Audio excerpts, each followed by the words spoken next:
I never got to review this game back when it first released on the PS4 because I wasn't really a fan of the series, and I also didn't have this YouTube channel back then, so I wasn't reviewing games.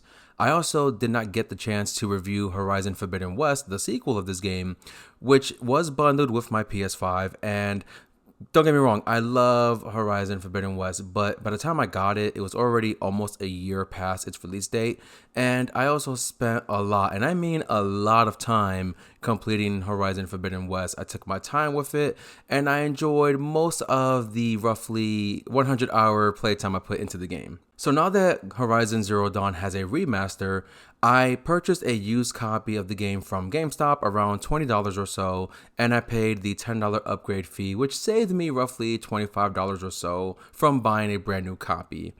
So here we go with my review of Horizon Zero Dawn Remastered.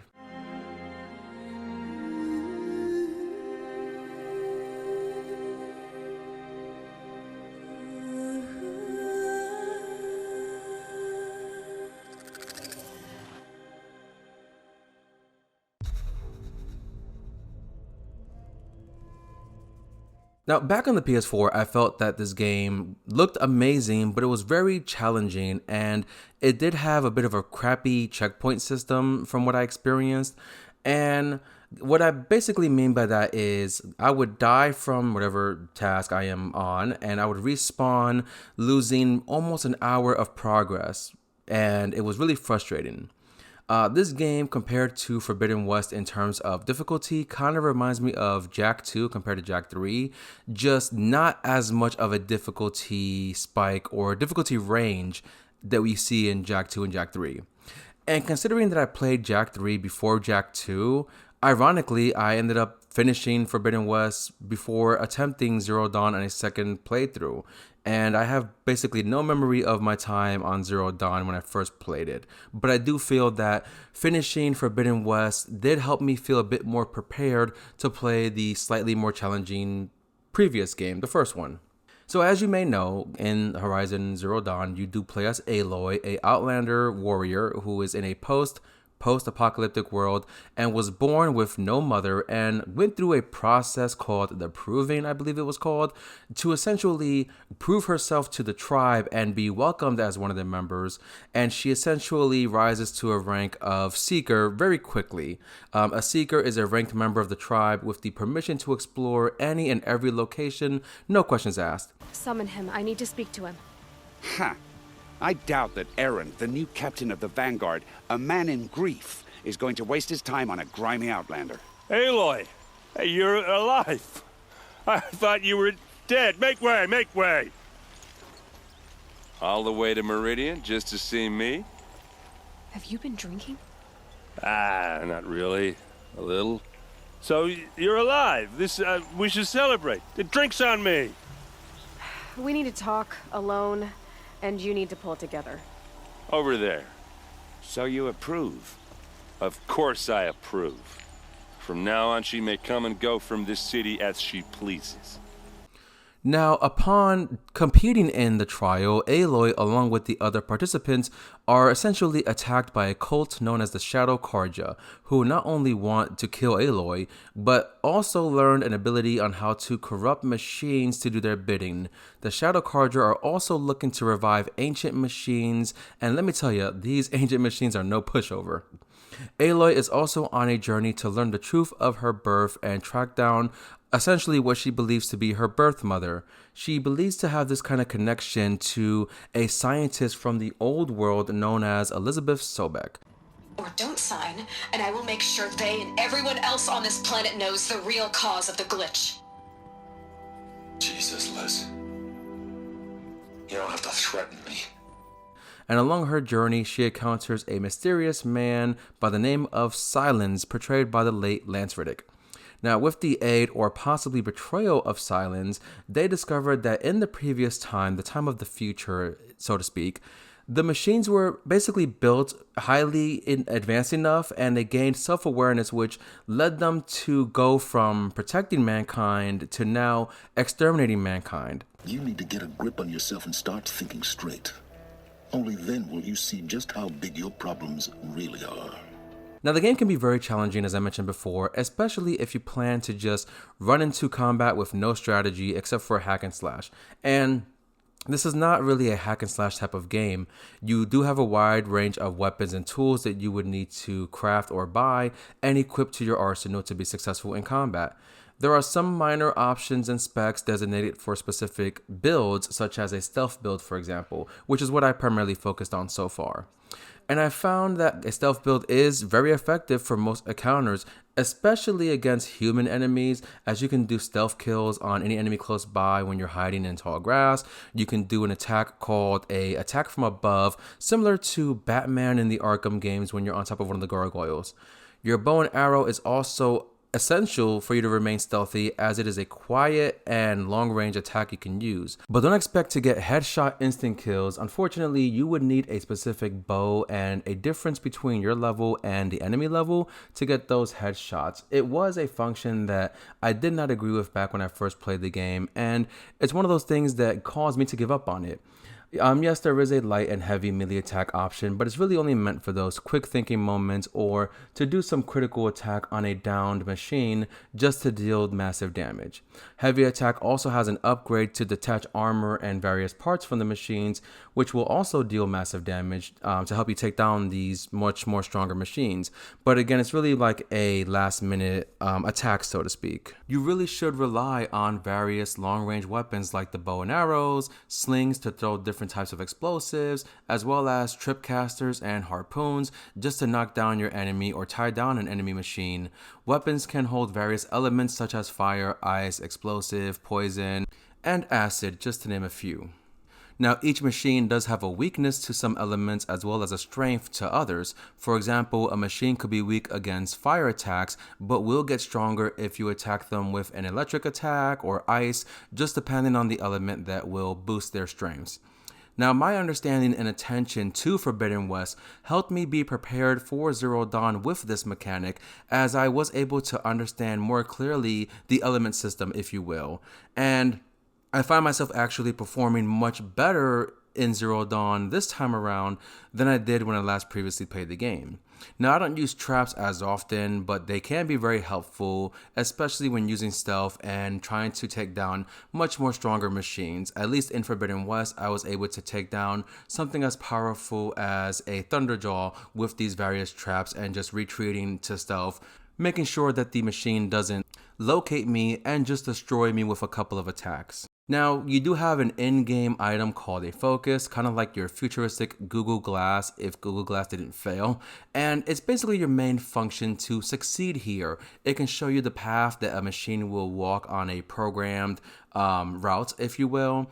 It shows you various machine weaknesses and different weak spots that you should target, especially with those arrows that are designed to detach various parts of the machine. So targeting those different points will deal more damage and help the machine less weaker and have less options to fight you with. The focus is also used in various different missions, such as looking for clues, tracking trails of blood, or anything like that, and it's pretty useful in my opinion. It can also show you enemies who are hiding behind walls or behind cover, and you can target them or leave a target mark on enemies and animals that you're hunting, as well as targeting various weak points on a machine so that you know where to exactly target on those machines. And with the game, you will explore this massive land on foot or by horseback on some machines that you can override.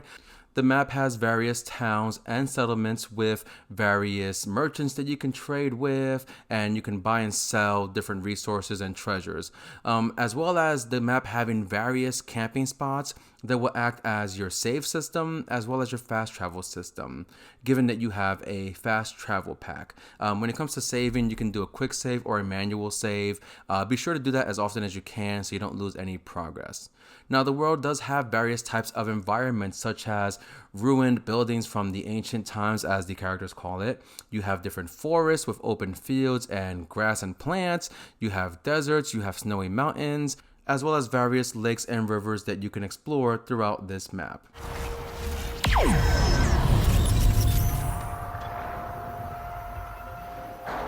That's it. I'm ready to go. Now, there are, of course, collectibles to find, and there are also something called a tall neck, which is a giant machine that you essentially have to climb to the top of and scan it to then have more of the map visible to you, pretty similar to what you see in the Assassin's Creed games. And throughout exploration, you can find these dungeons known as cauldrons, and upon completing them, you will unlock more machines that you can override, which not all of them are able for you to use as a mount and travel, but when you override these machines, they will fight alongside you in your battles.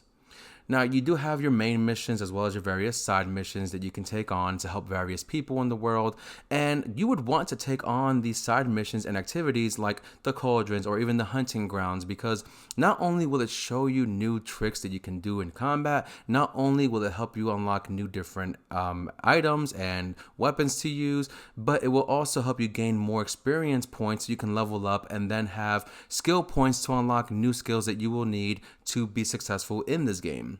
Now, these are very essential, and it helps make the game slightly less difficult. You do have the skill tree, which upon spending points on that will unlock different abilities based on which branch you will use. One for combat, one for your resources, gathering more resources when you loot, or being able to carry more resources, that kind of thing. Now, there are also options to craft upgrades for your weapons and also craft different inventory items or improve the amount of inventory you can carry. And thankfully, if you lack the necessary resources to craft these improvements, to craft these items, you can create what is called a job, which will act as a mission to find these resources. And of course, this game, like the sequel, like some of the other games that we've seen from PlayStation and also other games from third party, there is a photo mode, and it is by far one of the best photo modes I have ever seen in a video game. I love photo mode. I love taking various pictures of the game, of the situation I'm in, the environment, changing different settings, and this game does a lot. Not as much as the sequel, obviously, but it does a lot. You can change Aloy's stance, you can change her facial expression, you can change the time of day so you can have better lighting depending on where you are. You can change the different depth of view, you can change the aperture so you can see blurry images, less blurry images. There's a lot you can do here, and you can make really cool photos in this game. Now, with this being a remastered, it is brought up to the question of, did the game really need one, as the PS4 version is PS4 Pro enhanced and playable on PS5, and it already looked really good when it came out and with the PS4 Pro upgrade. Unlike The Last of Us 2 Remastered, I felt Last of Us 2 Remastered barely had an improvement on graphics, and it just gave you an extra game mode. Horizon does feel a bit more here with the Remastered, a bit more included, if you will, because the cutscenes do look much better, much more improved in my opinion. The environments look better. The water in the game looked a bit funny on the original, but with the remastered, the water looks amazing. The game does have a lot of great visual moments, whether it's environment or enemies or NPCs. So the upgrade does look much better than what you were thinking of getting with the remastered purchase.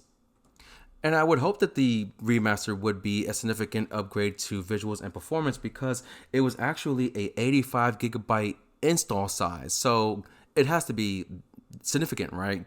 And of course, with the cutscenes, they did more motion capture for the cutscenes here, so they can add that to the remastered, and you do see that very clearly.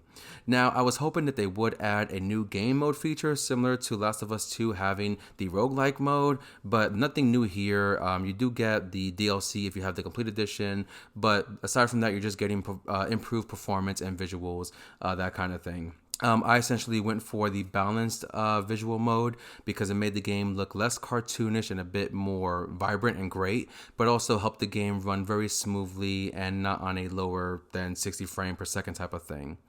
But you got to really ask yourself, and I got to be honest with this question too, is this game worth buying brand new for $50? Well, not really, because you can find a used game for about, a used copy of this game for like $20 or so, and then pay $10 for the upgrade like I did, and you'll be saving money on that option. But if you have no choice but to buy a brand new $50 copy of this game, if you never played it before and you can't find a used copy, $50 is not terrible, it's not $70, but it is a practice that we as gamers are not too sure about with PlayStation, having to give us a $10 upgrade option if you own the game, or a $50 brand new copy. But if you buy the $50 copy, you do get the updated case with the artwork if you want that, if you care about that.